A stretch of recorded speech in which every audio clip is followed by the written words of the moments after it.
Welcome! In this video, we'll guide you through the installation of Devolutions Server. Whether you're setting up for a small team or laying the foundation for a scalable enterprise solution, this step-by-step walkthrough will help you get started with confidence.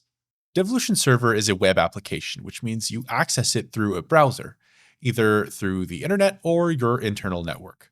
Before we start the installation on the Devolutions Server console, it's important to choose the right deployment model. In this video, we're going to perform a basic installation, meaning that we'll install both the database and web application on the same server.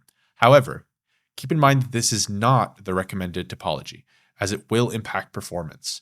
We recommend having one server for the web application and then a second server for the SQL database. The separation improves performance and reliability, especially as your environment grows. You can install everything on a single server for smaller setups, but keep in mind that combining both roles can put more strain on the system's resources and affect performance. Now that that's covered, let's go over a few important things before beginning the installation.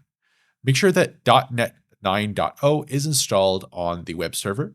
And if you plan to use Active Directory integration on DVLS, ensure that both servers are joined to the domain and that the IIS application pool runs under a domain account. Next, if you're using the recommended topology, make sure to enable SSL encryption to ensure that secure communication between Devolutions Server and SQL Server is maintained. We recommend setting this up after the installation, so for that reason, we're going to keep a link in our useful links down below the video, which will include a step-by-step guide to how you can do that. Lastly, keep in mind that Devolutions Server currently supports Windows Server 2016, 2019, 2022, and 2025 at the moment of recording this video. Next, let's set up the prerequisites for the web server. You'll need the following components installed: IIS Manager, URL Rewrite Module, Application Request Routing or ARR, the .NET 9.0 hosting bundle, specific IIS roles and features required for ASP.NET Core hosting, .NET Desktop Runtime 9.0 for the Devolutions Server console, and Microsoft Edge WebView 2 for rendering modern UI elements. Keep in mind, however, that we always have the IIS diagnostics here, which, good news, includes a PowerShell script that installs most of these automatically. So once you head to support and IIS diagnostics, you can see here that everything I mentioned, the ARR, the rewrite module, they're all included. And because of the green check marks, I know that they're installed. If they aren't installed, however, you can always install them by clicking the Install Prerequisites button, which will then run the PowerShell script installing everything for you, as long as you have an active internet connection. Now that all that is done, let's move on to actually creating our new instance. Now, I want everyone to keep in mind that when you are running the Devolutions Server console, it's extremely important that when you begin to run the app, you run it as an administrator, as otherwise certain changes or certain things that the Devolutions Server console will need to do when creating a new instance will not work, such as, for example, creating your SQL Server instance or other things that are extremely important that it be able to do. So first thing we're going to want to do is either click the Install New Instance button, or you could also go here and select New if you want something else. We're just going to click Install New Installation. Once the window is open, you will notice right away that I have a No SQL Installation has been detected prompt. And here it says that the SQL Express will automatically be installed and login information will be provided. So that's great. That means I don't need to worry about having an actual database at the moment. It's going to do it for me instead.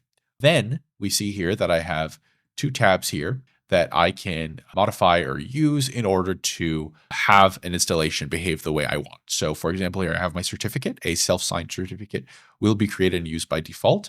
However, I can always customize it and then get the access URI created for my own self. So here I'm able to provide or create my own URI for myself. And I can also provide a file. So that would be the actual certificate and a password for that certificate. Then here I have my modules, which will allow me to add my scheduler service, which by default is grayed out and is forced on me. So I need to install it, and we'll see why that is as we go down the path.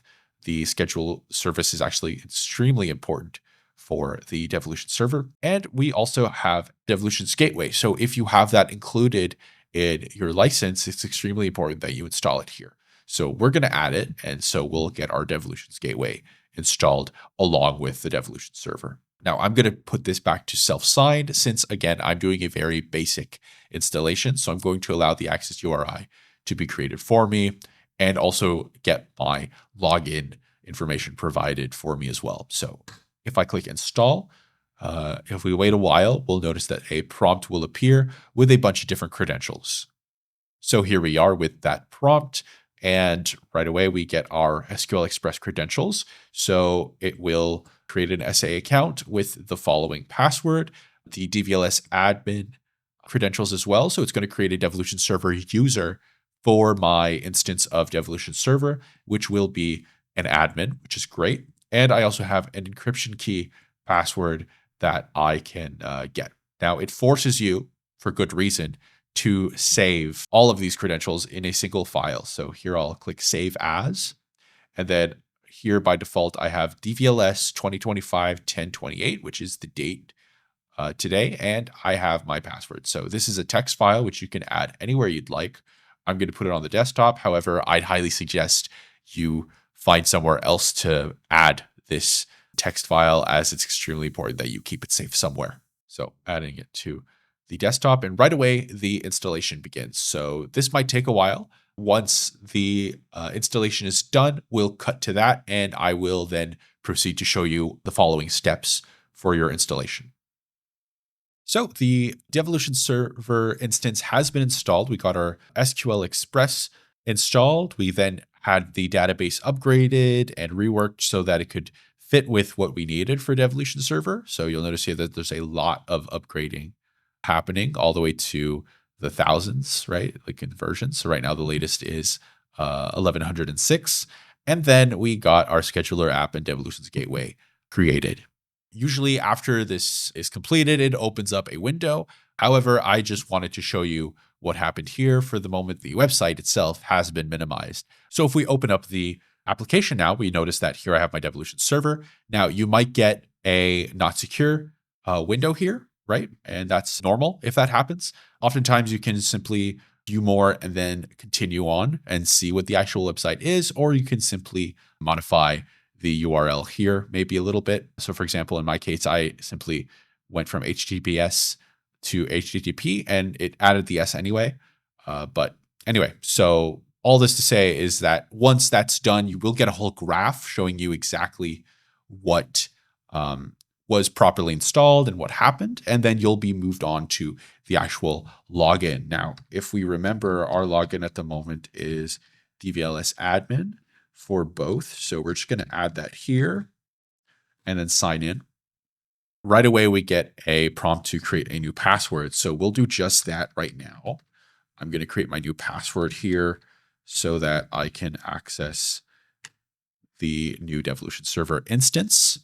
Once you finally logged in, this is the Devolution server UI. And thankfully, it comes with a onboarding window here now when you are opening it up for the first time. So here it'll show you all the little things you need to do, and you can even check the steps so that you're sure to have done everything. It leads you right to our documentation if ever you actually need to be reminded or just shown for the first time on how to do this stuff. It's really great. And here we're able to even lead you to the actual step. So if I click setup now, right away, it sends me to administration licenses here to add the license. And that's it. You've completed a basic installation of Devolution server. For more detailed setup guides and best practices, please visit our knowledge base and documentation articles.